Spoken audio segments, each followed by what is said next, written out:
Okay, तो बच्चे previous class में बेसिक इंपोर्टेंट टर्म समझा रहे थे आप सबको कि इनकम टैक्स में बार बार ऐसा कौन कौन सा वर्ड आएगा, क्योंकि देखो जब तक वर्ड का मीनिंग नहीं समझोगे ना तो फिर आप उसका ट्रीटमेंट नहीं कर सकते हो। जैसे कि who is the assessee, SSC कौन होता है, हु इज द पर्सन, ठीक है, या फिर आपको कैजुअल इनकम, या आपका इनकम, या आपका ग्रॉस टोटल इनकम, या आपका टोटल इनकम। तो ये सब जो बेसिक इंपोर्टेंट टर्म का जो है ये चेंज भी नहीं होता है, याद रखना। ये सब जो डिफाइन किया गया इनकम टैक्स एक्ट 1961 में जो जो सेक्शन में दिया गया है, तो बेसिकली उसमें चेंजेस नहीं होता है। हाँ, चेंजेस क्या होता है कि चलो मैं पिछले साल 1.5 लाख था डिडक्शन, अब वो 2 लाख हो गया। सैलरी में अब हम लोग पढ़े थे तो आपको 30,000 था या 1/3, अब आ गया 50,000 स्टैंडर्ड डिडक्शन में, ठीक है। तो इस तरह से अब जैसे कैपिटल गेन है उसमें यानी वेरियस हेड में वो चेंजेस होता है कि मैक्सिमम डिडक्शन जैसे इनकम फ्रॉम हाउस प्रॉपर्टी है, या इनकम फ्रॉम सैलरी है, या इनकम फ्रॉम पीजीबीपी है, या इनकम फ्रॉम कैपिटल गेन, या इनकम फ्रॉम अदर सोर्सेज। तो ये बेसिक क्या उसमें मैक्सिमम डिडक्शन, डिडक्शन समझती हो? तो एक तो पर्टिकुलर हेड में डिडक्शन मिलेगा कि चलो भाई सैलरी में इतना डिडक्शन है, हाउस प्रॉपर्टी में इतना डिडक्शन है, बिजनेस प्रोफेशन में इतना है, कैपिटल गेन में इतना है, या अदर सोर्सेज में इतना है। तो एक बार तो वहां डिडक्ट होकर के taxable salary, taxable income from house property, या टैक्सेबल क्या इनकम फ्रॉम बिजनेस। तो इस तरह से पांचों हेड में ये तो समझ में आ गया होगा कि एक पर्सन जो होता है वह या कोई एचयूएफ हो या फर्म हो या कंपनी जो भी हो, मैक्सिमम जो इनकम जनरेट करता है बच्चे वो उसका कितना हेड होता है, मैक्सिमम 5। और वो टैक्सेबल सब इनकम को जब ऐड कर देते हैं तो वो होता है जीटीआई। क्या होता है? जीटीआई मतलब ग्रॉस टोटल इनकम, हम इसको नोट करवाएंगे अभी, ठीक है। वो होता है जीटीआई, और जीटीआई में से 80C से 80U तक, 80C मतलब आप लोग सुने होंगे एलआईसी, आईटीआर अभी जस्ट हुआ है, अभी कल आपको मुझे पता नहीं था कि हम आईटीआर नहीं किए थे, तो एकाएक मुझे कोई बच्चे मिल गए, बोले सर आपका हुआ है कि नहीं, बोले नहीं हुआ है। तो नहीं सर हम 2 मिनट में कर देते हैं। तो 1000 रुपया आपको फाइन भी देना पड़ा, ठीक है, क्योंकि 2.5 लाख से क्या था मेरा, ज्यादा हम दिखाना था, 5 लाख के बीच में सोचे दिखा देते हैं, ठीक है। भविष्य में लोन लेने में आप कहोगे ना कि आईटीआर करने से क्या फायदा है, तो कई मान लो 10 लाख का गाड़ी लेना है, तो उस टाइम में मेरा क्या होगा, ये जो आईटीआर कर रहे हैं तो लोन बैंक मुझे ऐसे नहीं देगा, फाइनेंस नहीं करेगा, वो आपका क्या देखेगा कि आप कितना मैक्सिमम आईटीआर करते हो, आप कितना इनकम दिखाए हो, इनकम में भी कौन कौन सा हेड दिखाए हुए हो, क्योंकि बैंक को भी तो सिक्योरिटी चाहिए ना, बैंक को चाहिए ना कि मुझे ये पैसा इस पर्सन, बैंक को भी सिक्योरिटी चाहिए कि अगर आपको लोन दे रहा है तो उसको भी टाइम टू टाइम पेमेंट चाहिए कि नहीं चाहिए। तो वो देखेगा ना कि इसका इनकम है तब तो इसको पैसा देना क्या है, प्रॉफिटेबल है, और अगर इनकम नहीं होगा तो फिर इसको क्यों पैसा दे, क्यों हम इसको लोन दे, उस टाइम में ये काम आता है। तो उसमें कोई पॉइंट एक लिखवाए थे भी क्या इंपोर्टेंट में, चलो हेड क्या इनकम का बहुत बड़ा है, उसका मैं आपको तो पीडीएफ भी भेजे होंगे, इनकम का पीडीएफ भेजे होंगे, ठीक है। तो बच्चे आप एक चीज हम सभी बच्चे से करें हैं, जो फैक्ट है सो फैक्ट है। अब ये कहेंगे कि हम पानी पर चलते हैं, ये फैक्ट थोड़े है, चल के दिखाएंगे तब ना फैक्ट है। तो सच्चाई कभी भी ये नहीं हो सकता है। इनकम टैक्स जब भी ये सब्जेक्ट आप पढ़ोगे, सभी बच्चे से हम पढ़े हैं, ध्यान रखना इसमें कोई चेंजेस नहीं होता है, कोई टीचर अपने तरफ से इसमें चेंज, जैसे कि कॉस्ट मैनेजमेंट सब या फाइनेंशियल अकाउंटिंग सब या एफएम सब एक सम को क्या करते हैं 3-4 तरह से बना देते हैं, ना तो पढ़े होंगे ना, ये प्रैक्टिकल को क्या करते हैं। इसमें विडंबना यह है कि जो गवर्नमेंट का रूल रेगुलेशन है, आप एक सम को उस रूल रेगुलेशन को ध्यान में रख करके आप क्या कर सकते हो, सॉल्व कर सकते हो।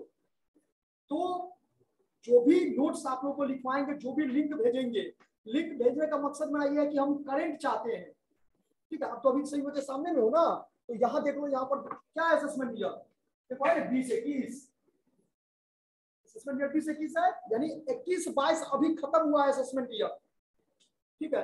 तो हम 2-4 रोज मेरे पास ये आ जाएगा, फिर उसको तो इसमें अभी करंट का तो मेरे पास है नहीं, तो हम आपको क्या करते हैं, करंट का नोट्स क्या करते हैं आपको लिंक के माध्यम से प्रोवाइड कर देते हैं, और आप लोग क्या करोगे उसको घर पर बैठ करके सेल्फ स्टडी जब तक नहीं करोगे तब तक नहीं होने वाला है, ठीक है। और ये इसका जो सॉल्यूशन जैसे फाइनल अकाउंट बनाती थी ना, तो कैसे 2 पेज में लग जाता था बनाने में, यहाँ मात्र इतना नहीं बन जाएगा। इनकम टैक्स का जो प्रॉब्लम है वो आपको इतना नहीं बन जाएगा, इसका वर्किंग नोट आपको क्या होगा, ढेर सारा होगा, बनेगा थोड़ा नहीं। ये working note is part of answer sheet. तो जब तक आप रूल रेगुलेशन नहीं पढ़ोगे, हम लोग को भी पढ़ना पड़ता है, झूठ क्यों बोले तुम लोगों से। टैक्सेशन एक ऐसा सब्जेक्ट है कि हम लोगों को भी हर एक साल क्या करना पड़ता है, अपने आप को रिवाइज कर, क्योंकि क्या कहाँ बजट हुआ है, कहाँ चेंज हुआ है, तो देखना पड़ेगा ना। इसीलिए आप लोगों को कह रहे हैं कि जो भी लिंक भेजे, जिस दिन भेजे उसको उसी दिन क्या करो, आप कंप्लीट कर लो। चलो कम टू द पॉइंट्स। तो सबसे पहला पॉइंट क्या था, व्हाट इज इनकम। चलो सेकंड पॉइंट लिखो तब।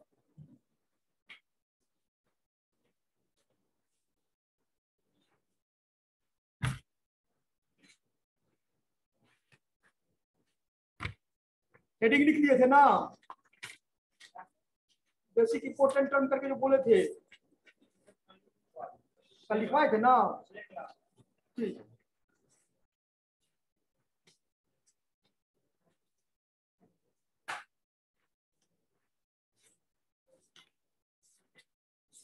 ये अगर यूं कहे तो चैप्टर नंबर सेकंड हो जाएगा एक तरह से अगर देखा जाए तो, हालांकि एक ही फर्स्ट चैप्टर में दिया हुआ है, ज्यादा पॉइंट नहीं, 4-5 पॉइंट दिया हुआ है, 5-6 पॉइंट। सेकंड पॉइंट लिखिए तो कैजुअल इनकम, कैजुअल हेडिंग लिखेंगे इंपोर्टेंट डिफिनेशन, हेडिंग क्या लिखेंगे, important definition, important definition.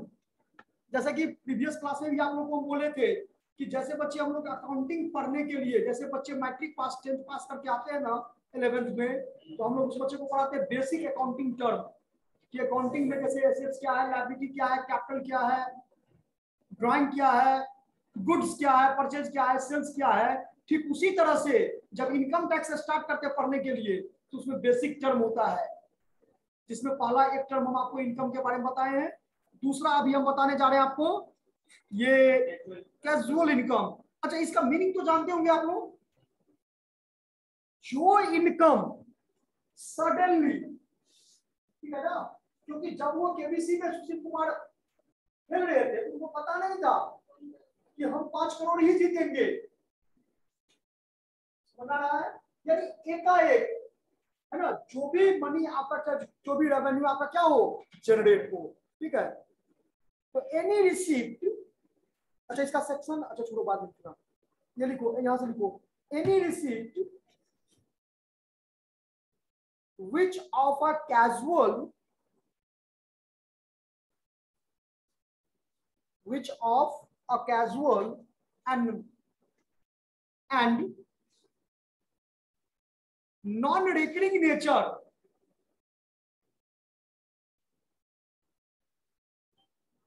non-recurring nature, non-recurring nature is casual income। इसको अंडरलाइन कर लेना, किसको, नॉन रिकरिंग को। ये अकाउंटिंग में भी आप लोगों को बताए होंगे बच्चे, अगर याद होगा तो।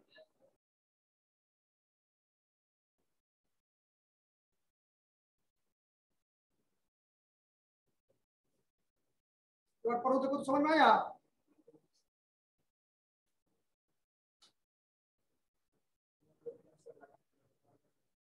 In other words, casual income is that income,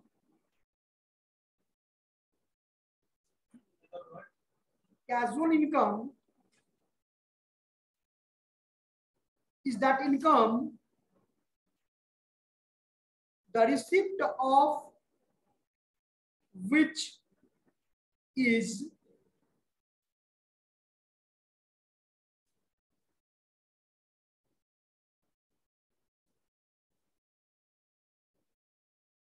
incidental समझते हो? इंसिडेंशियल नहीं, एसिडेंशियल है, एसिडेंशियल, इंसिडेंटल नहीं है, ए एन एन नहीं है, A double C I D E N T A L, accidental. हाँ, मतलब अचानक हुआ, इसका मीनिंग क्या हुआ? अचानक, सडनली। ठीक है, तो यही चीज हम आपको पहले भी हम जिक्र किए थे कि जो इनकम एकाएक जनरेट हो जाए, जैसे मान लो ये मान लो 5,000 का मोबाइल है, अब 6,000 में इसको हम बेच दिए, तो बच्चे इसको हम कैजुअल इनकम नहीं कहेंगे। क्यों? क्योंकि ये तो 5,000 का मेरे पास एसेट्स था पहले से, इसको तो बेचते भी प्रॉफिट होता है या लॉस होता, दो चीज तो होता है उनको। कैजुअल इनकम क्या करता है कि आपको पता नहीं था, अगर प्री डिटरमाइंड होता तो फिर उसको हम कैजुअल इनकम की कैटेगरी में नहीं रखते। कैजुअल इनकम की कैटेगरी में रखने के लिए इनकम को क्या होना चाहिए? सडनली होना चाहिए।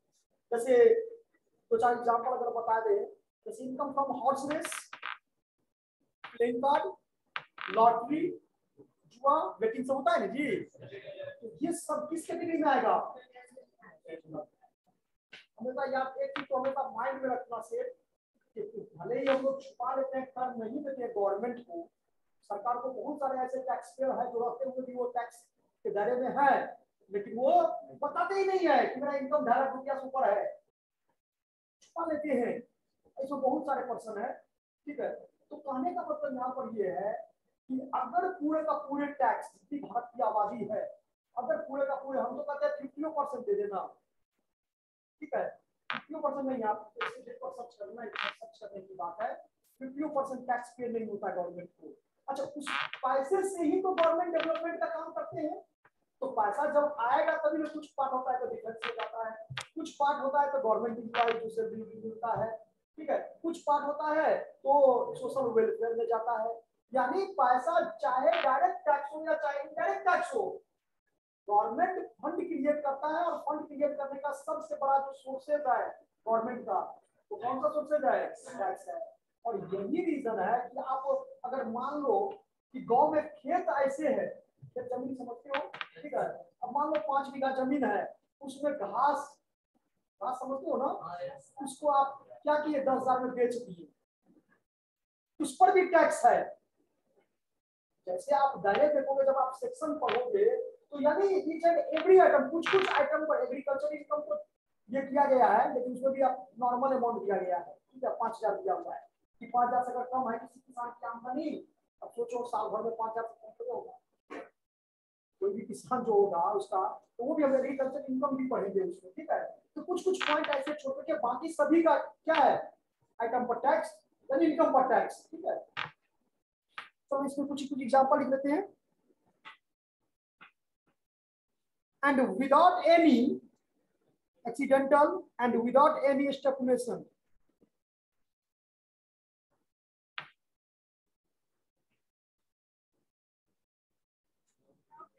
स्टिपुलेशन होता है, STIPULA किया हुआ है,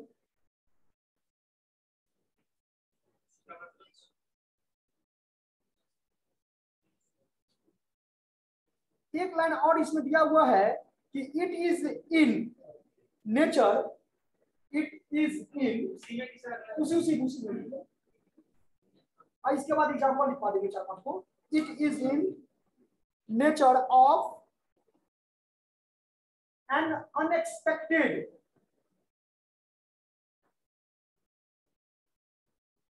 माइंडफॉल होता है ना, WIND, हाँ माइंडफॉल।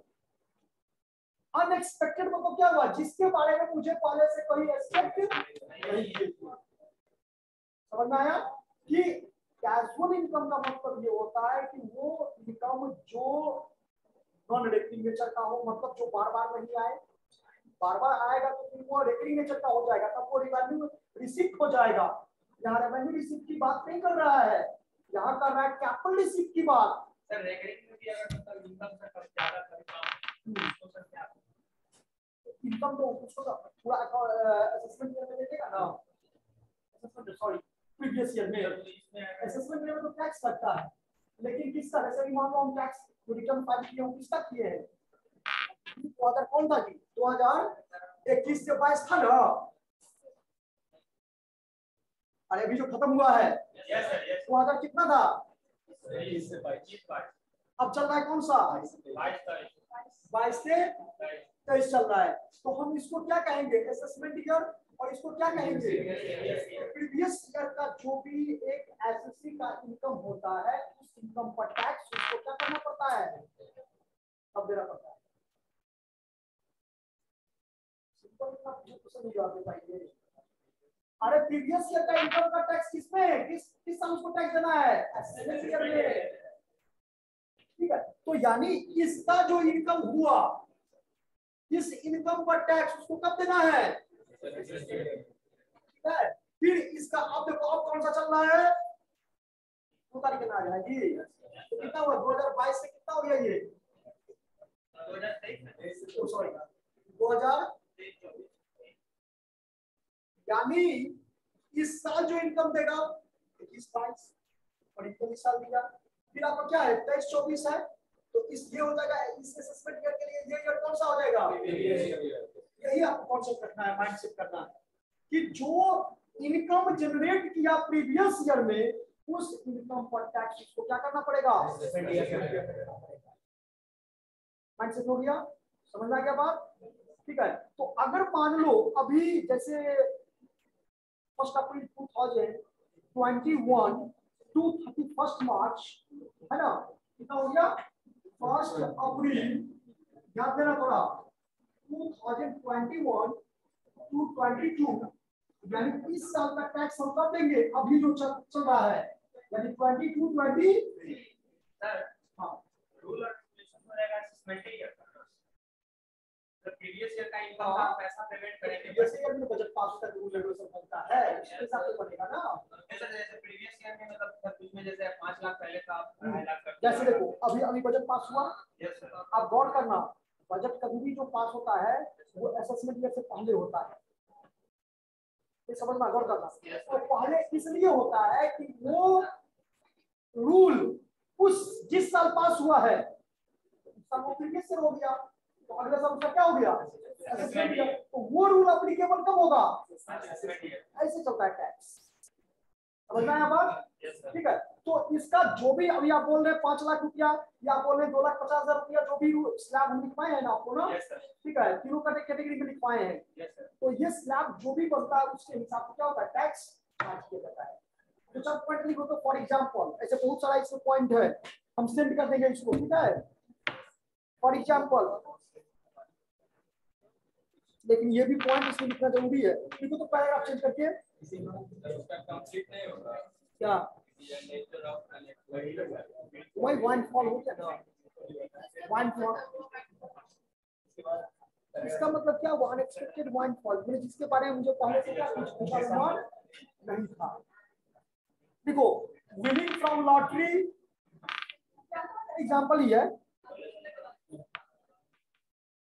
नहीं तो खाली एग्जांपल काट दियो ना, कोई दिक्कत नहीं, पैराग्राफ चेंज करके लिखो winning from lottery, crossword puzzle.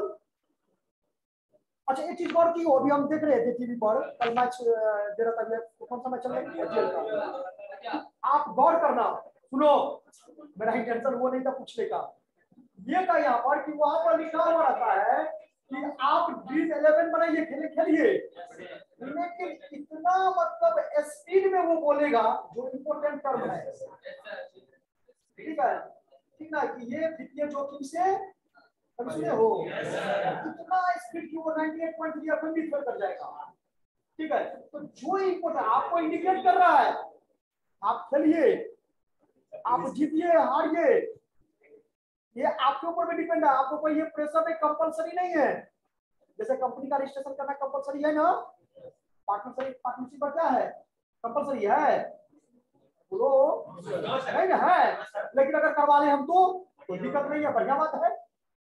तो इसी तरह से कहता है कि आप जो भी इस तरह से वित्तीय जोखिम मतलब फिनेंशियल रिस्क है, तो वो आपको इंडिकेट करता है कि आप इसको खेलिएगा तो इससे आपको क्या हो जाएगा, लॉस हो सकता है, तो कृपया अपनी समझदारी के अपने समझदारी से खेले, ठीक है, इंडिकेट कर देता है, हाँ सब्जेक्ट टू मार्केट रिस्क याद किया। तो कहने का मतलब क्या हुआ कि अब हम उसको खेल रहे हैं, उसमें जो इनकम क्या किए गवर्नमेंट आपको छोड़ेगा नहीं, उस पर भी आपको टैक्स देना पड़ेगा 30%।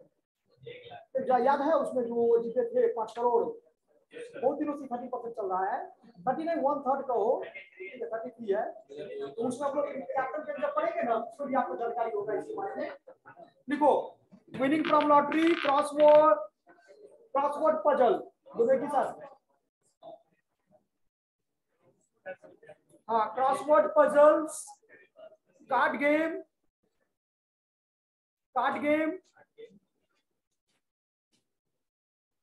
and other game of any sort,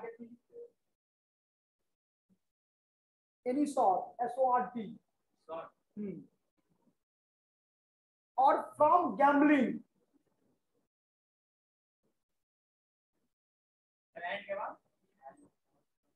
and other games of any sort or from gambling और betting मतलब क्या जुआ होता है ना, of any form, हाँ gambling or betting of any form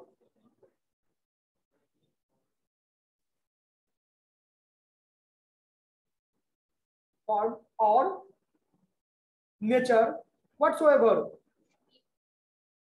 are casual income।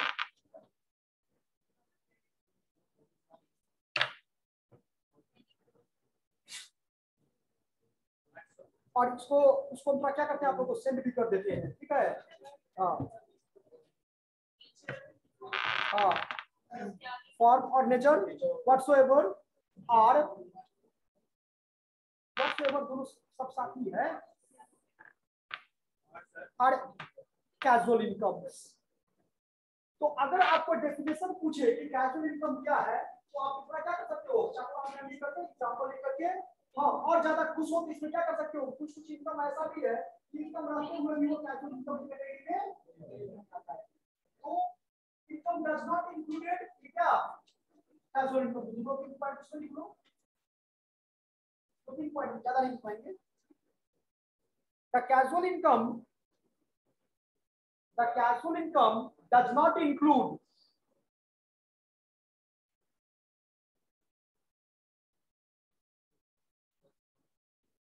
the casual income does not includes first में लिखना does not includes, और इसमें ऐसे करके लिखो एक है ना, एक में ए नंबर लिखो कैपिटल गेन तो जानते हो, यस सर कैपिटल। वैसे मेरे पास मशीन था, मशीन को यूटिलाइज किया बिजनेस के लिए परचेज किए थे, ठीक है। मेरे पास ऑर्नामेंट है, मेरे पास शेयर्स है, ठीक है। यानी एसेट्स को बेच करके जो भी क्या किए हम लोग प्रॉफिट जनरेट किए। कैपिटल गेन का मतलब ये हम लोग समझे शुरू से कि कैपिटल गेन वो गेन होता है जो बेसिकली एसेट्स को सोल्ड करने से प्रॉफिट। जैसे मान लो मेरे पास फर्नीचर का घर है, सोफा हो गया, ठीक है। हम परचेज करने का ऑब्जेक्ट क्या था, उसको यूज करना। जब उसको परचेज किए थे तो उसका मकसद क्या था, यूज करना। तो लेकिन किसी कारण से मेरा कंडीशन ठीक नहीं है, हम क्या की भाई का सोफा को है 10,000 में बेच दिए। अब आपका का था 10,000 बेच दिए तो उसमें जो हुआ या ऑर्नामेंट सब होता है ज्वेलरी सब, ठीक है, उसको भी हम क्या करते हैं, कभी ऐसा कंडीशन आ जाता है, ठीक है, तो उसको बेचना पड़ता है। तो उस ऑर्नामेंट पर, उस शेयर पर या उस एसेट्स को बेचने से जो भी आपको गेन हुआ, यानी कैपिटल एसेट्स को सोल्ड करने से अगर मैक्सिमम हो गया तो गेन हो गया, कम हुआ तो क्या हो गया, लॉस हो गया। तो लॉस में तो कोई टैक्स नहीं लगता है, टैक्स तो हमेशा किसका लगता है, गेन पर। इसके लिए बच्चे सेपरेट हेड है इनकम फ्रॉम कैपिटल गेन। कई बता रहे थे ना, 5 बता थे ना, उसमें एक हेड दिया इनकम फ्रॉम कैपिटल गेन। तो ये कैपिटल गेन जो है इस पर वो उसको हम कैपिटल इनकम में शामिल, क्योंकि कैपिटल इनकम का मतलब ये होता है कि सडनली अचानक लॉटरी खेल रहे हैं उसमें मैं भी जीत भी सकते और क्या नहीं, ये हुआ कैजुअल इनकम। प्लेइंग कार्ड खेल रहे हैं, बहुत समय देखोगे वो कहता है बड़े बड़े करता है, कैसे करता है, उसमें भी तो जीतता है ना जी। ठीक है, तो ये सब तरह का 10 को देखोगे ज्वारी सब बांट करके मोहल्ला में, आपको भी जब मोहल्ले में सब जगह सब प्रकार की होता है। ठीक है, वो भी करता कि नहीं करता है, तो वो सब आ जाएगा किस कैटेगरी में। तो दूसरा पॉइंट लिखो, हाँ बी नंबर,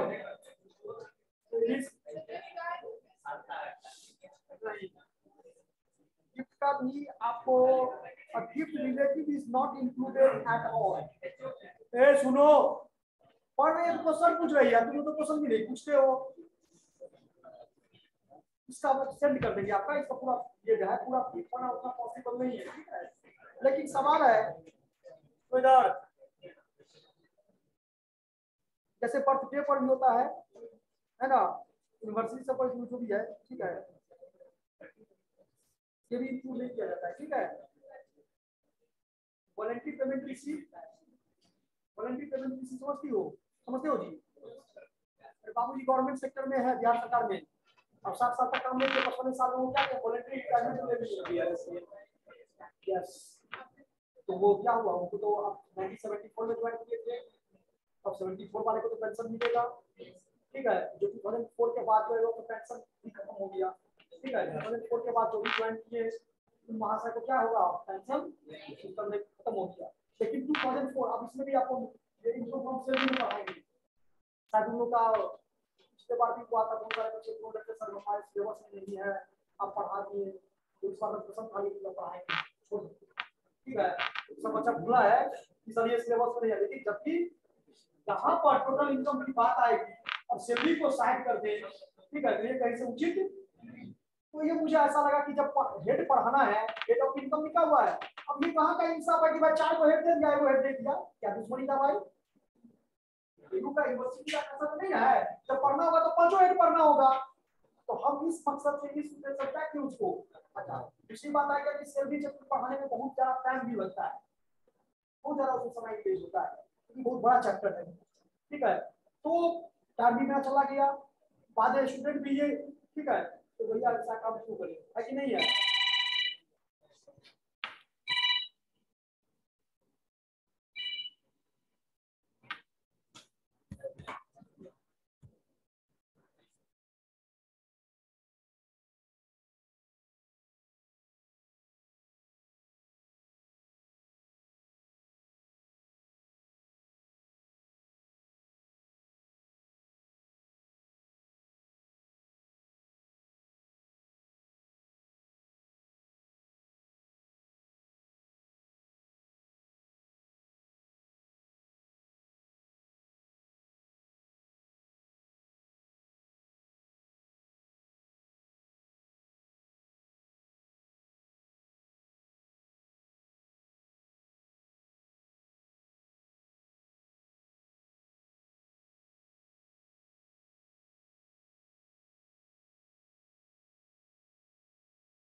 पी नंबर लिख लो, छोटा छोटा करके पॉइंट लिखवा देते हैं ताकि आपको माइंड से। हाँ, पी नंबर में क्या है, receipt arising from business.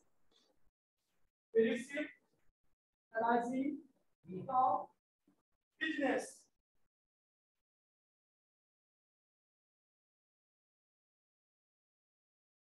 A receipt arising from business or the exist or the exercise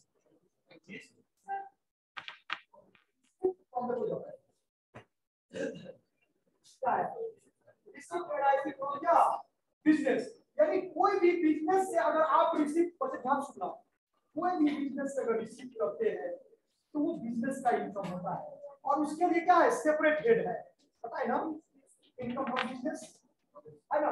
और प्रोफेशन दिया हुआ है कि जो कोई इंस्टीट्यूट हो, कोई कॉलेज हो, कोई यूनिवर्सिटी हो, ठीक है, तो मतलब लेक्चर सब से लेक्चर देता है ना, तो प्रोफेशन में आ गया वो ना, डॉक्टर है किसमें आ गया, प्रोफेशन में आ गया, सीए चार्टर्ड अकाउंटेंट है क्या आ गया, तो पीजीबीपी जो हम बोल रहे हैं आपको वो शॉर्ट फॉर्म में बोल रहे हैं, पीजीबीपी है ना, प्रॉफिट एंड गेन ऑफ क्या, बिजनेस और प्रोफेशन, यही उसका फुल फॉर्म हुआ। तो याद रखना है कि कोई भी ऐसा बिजनेस जो पहले से एस्टैब्लिश्ड है और उससे आप क्या किए, प्रॉफिट जनरेट किए, तो वो इसमें कैजुअल इनकम में नहीं आएगा, वो इनकम फ्रॉम बिजनेस में जाएगा या इनकम फ्रॉम प्रोफेशन में जाएगा। तो करिए और क्या सर नहीं बताया sir, exercise of a profession और ऑक्यूपेशन समझते हैं ना, ये भी लिखो, दोनों वर्ड लिखो, प्रोफेशन और ऑक्यूपेशन।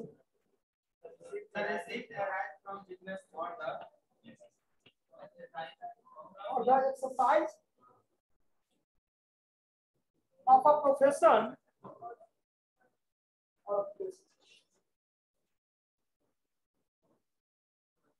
जब क्या होता है सभी इसको नहीं करते हैं, पैसा कम पैसा है, ठीक है, हाँ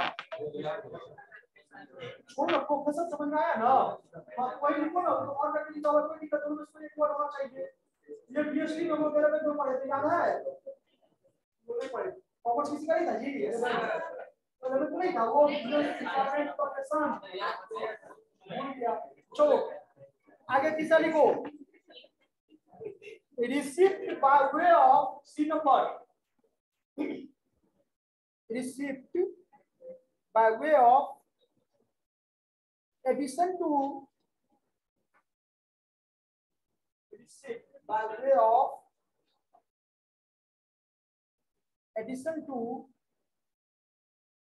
रिम्यूनरेशन, समझते हो, पारिश्रमिक, REMU NERATION,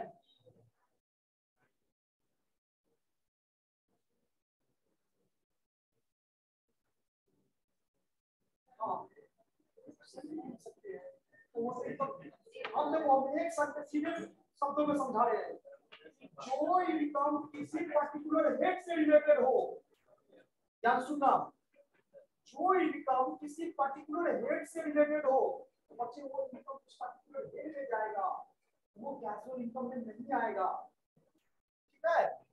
तो यहाँ पर जो बता रहे हैं क्या था, receipt from, receipt by way of addition, addition देखो, अब वो इनकम फ्रॉम से भी चला जाएगा, लेकिन देखो कभी कभी होता है कि एग्जाम हो जाता है कॉलेज में, तो कॉलेज की तरफ से गार्डियन के ऊपर सब क्या करता है ना, तो समझ बहुत सारे स्कूल में आपको एग्जांपल मिल जाएंगे, स्कूल वाले सब बहुत सारा सेक्टर में एग्जाम करवाता है, कंडक्ट करवाता है, सबके उनके को ये सब कॉपी चेक करने का मिलता है, और उसकी बात है, हर वो भी है, वो भी इस दायरे में है, वो भी आएगा।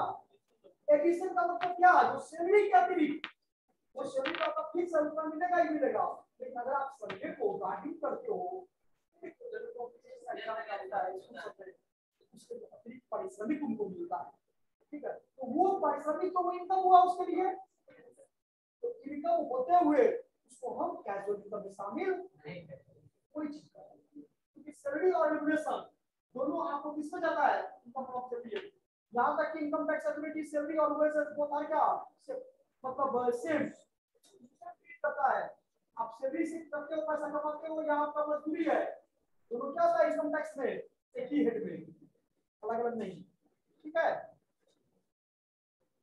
Of an employee, of an employee such as, अब इसमें एग्जांपल भी दे दिया है, सच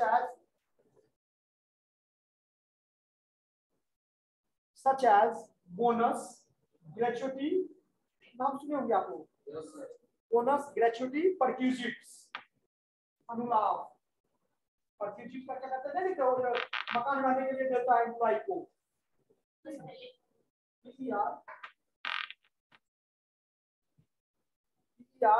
QUISITIES,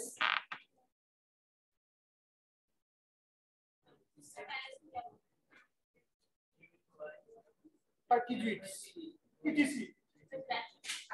हाँ, बोनस, ग्रेचुइटी,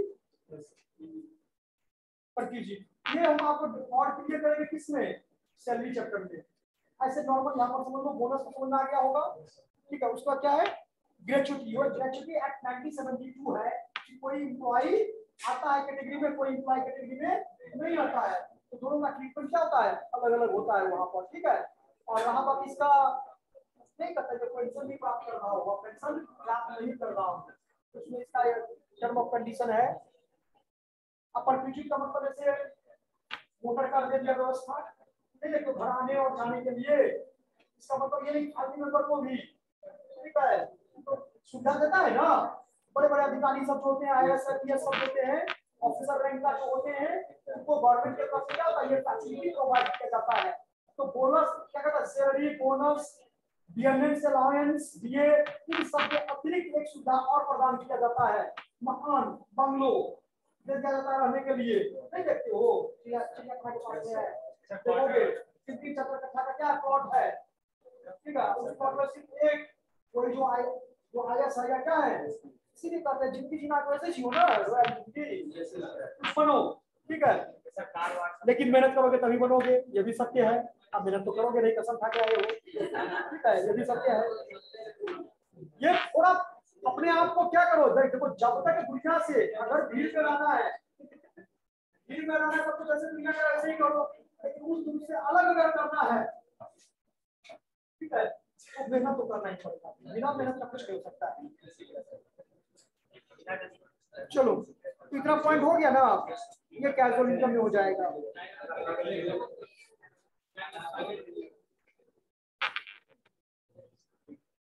नहीं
नहीं?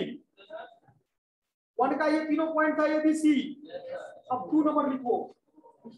क्या सर? हाँ, voluntary payment receive, voluntary payment receive in exercise of occupation, read करो भी दोबारा इसको जैसे सर क्या बोले सर? रिसीव के बाद सर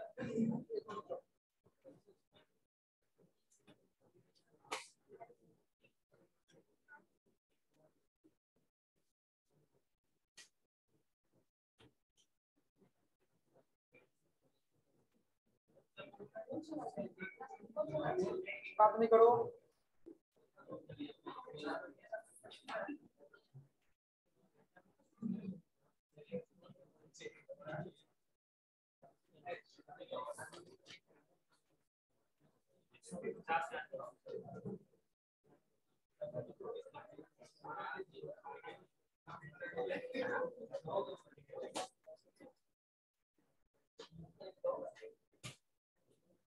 वाला है वो, चलो वाला देखो।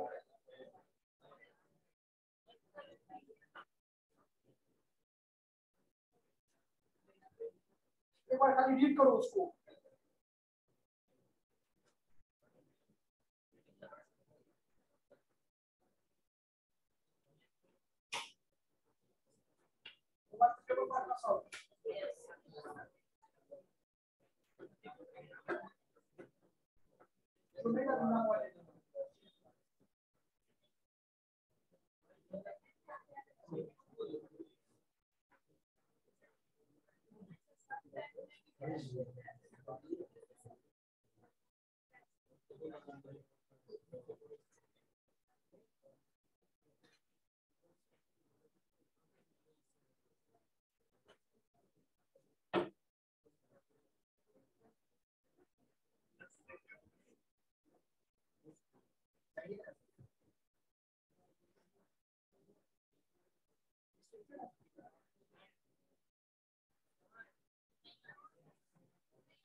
मुझे ये तैयारी करना है, आप जैसे को मुझे आंसर आना चाहिए, कुछ ज्यादा हो जाएगा। जब एक्सपेरिमेंट जो एग्जाम में अगर आएगा ना कैजुअल इनकम का मीनिंग लिखने का पहले तो पता है कि आराम से सबको मीनिंग लिखोगी, इसमें से एग्जांपल लिखोगी और डज नॉट इंक्लूड। जैसे डज नॉट इंक्लूड लिखेंगे ना तो पूरा डिटेल उसका मत लिखना, इसको शॉर्ट करके हाँ इनकम रिसीव फ्रॉम क्या वॉलंटरी गवर्नमेंट पॉइंट वाइज करके इतना 4 पॉइंट हो गया। ठीक है,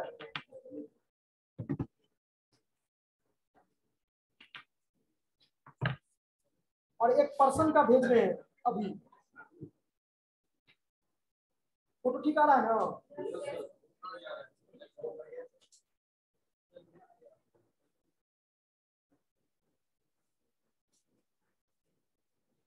हालांकि थोड़ा पुराना है।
हाँ कि पर्सन लिखो, तो हेडिंग लिखो, ये सेक्शन 2 क्लॉज 31 है। 2 इसको क्लॉज पढ़ेंगे बच्चे, पहले सब सेक्शन पढ़ते थे, पहले क्या था ये सब सेक्शन पहले पढ़ते थे, लेकिन अब अभी का जो है नाउअडेज इसको क्लॉज पढ़ते हैं, ठीक है, क्लॉज सब क्लॉज, ठीक है। तो according to the income tax act 1961 section 2 और क्लॉज कितना है,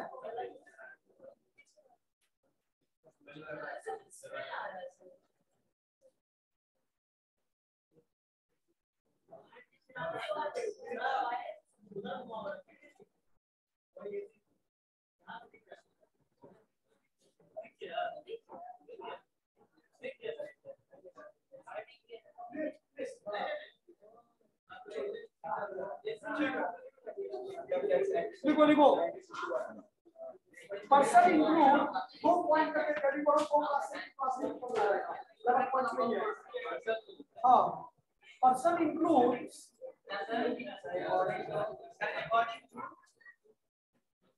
अकॉर्डिंग टू, वहां से लिख रहा है, देखो according to income tax act,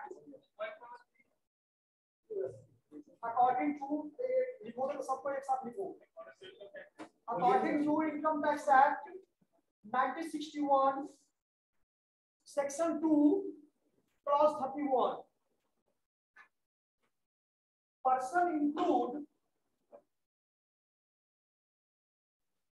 include an individual, 1 number करके ऐसे करके इनको भी 1, ये देखो 1 2 ऐसे करके लिखते जाना, 3, हाँ फर्स्ट में लिखो पर्सन इंक्लूड द फॉलोइंग, इसमें लिखो ये नंबर, 1 नंबर में an individual,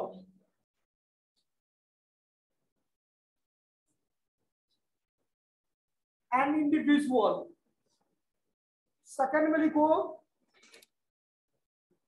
Hindu undivided family, Hindu undivided family,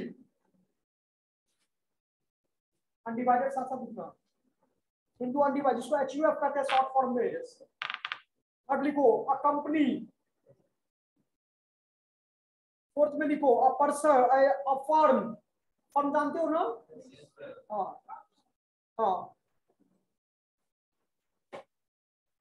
fifth number में लिखो, कंपनी आप लोगों को पढ़ना था कि नहीं, मर्केंटाइल लॉ या बिजनेस लॉ पढ़े कभी, एओपी जानते हैं, association of person, and association of person,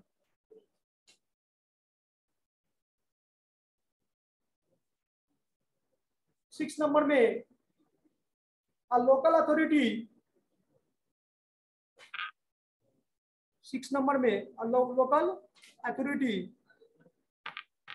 और लास्ट में है एवरी आर्टिफिशियल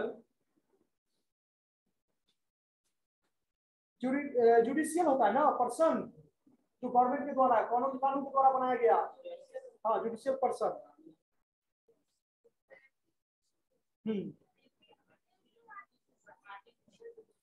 हाँ every artificial judicial person.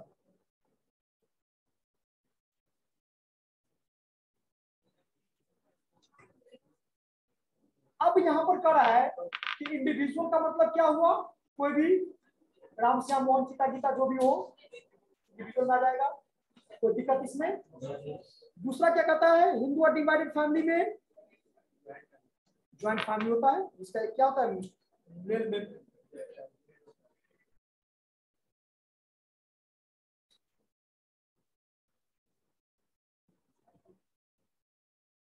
Company की रन करती है, ठीक है, फर्म भी है। कुछ ऐसा पॉइंट जो इससे नहीं समझ में आ रहा है, बोलियो बोलो, जुडिशियल पर्सन में ना, जैसे पब्लिक कॉर्पोरेशन सब नहीं होता है, म्युनिसिपल कॉर्पोरेशन पटना नगर निगम, ठीक है, वो आपका यहाँ पर बता रहा है कि include a public corporation which is established, meaning खाली लिख दो, नहीं समझ आता लिख दो, include a public corporation, includes a public corporation. 8 number में हाँ लास्ट वाला नहीं पॉइंट समझ में आया.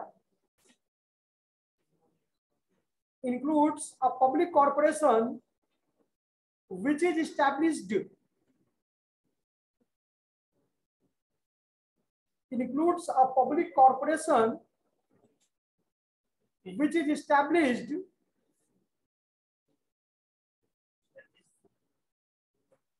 under a special act.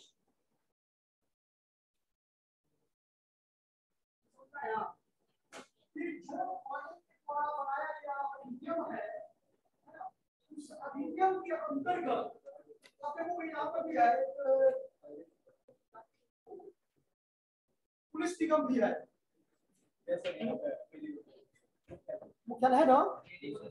तो ये जितना भी कॉर्पोरेशन है वो भी निगम है, निगम ही है. ठीक है. तो इस प्रकार के जो भी है वो एक्ट से उसका क्या किया गया है, उसको प्योरली हम गवर्नमेंट जॉब टाइम में वो नहीं है. पता है आप लोगों को ना, नगर निगम क्या प्योरली गवर्नमेंट है, सेमी एग्जैक्टली. ठीक है, यही राइट आंसर है. वो आपको क्या है, अर्धनिर्मित है, मतलब आधा. ठीक है. चलो इतना ही. और कोई देखो. An association of person means, wait, लिख दो. An association of person means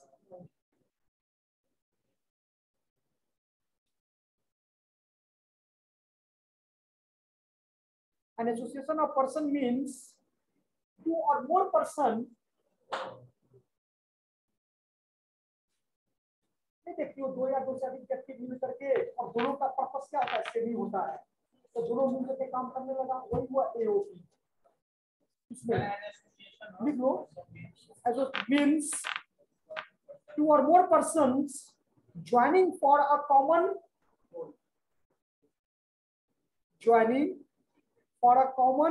purpose.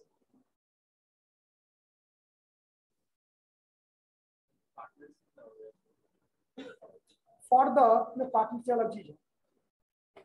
for the Purpose of earning income.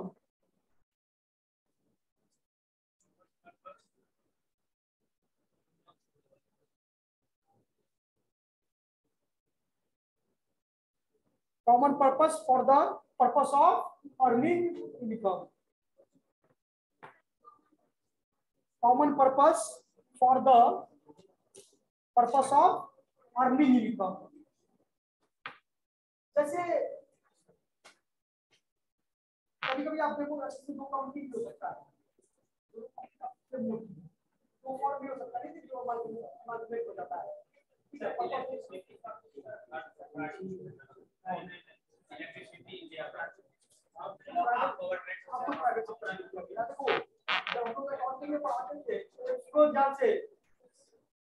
उसमें तीन ऐसा सेक्टर था पब्लिक यूटिलिटी कंसर्न रखा गया. तीन या चार था. Railway company, water company, electricity और एक और था, चार लोग था. क्या हो गया? Railway company, water company, electricity. ध्यान दिया जा रहा है, यानी जिसका ऑब्जेक्ट किसी एक पर्सन को फायदा ना दे करके वो उस पता नहीं.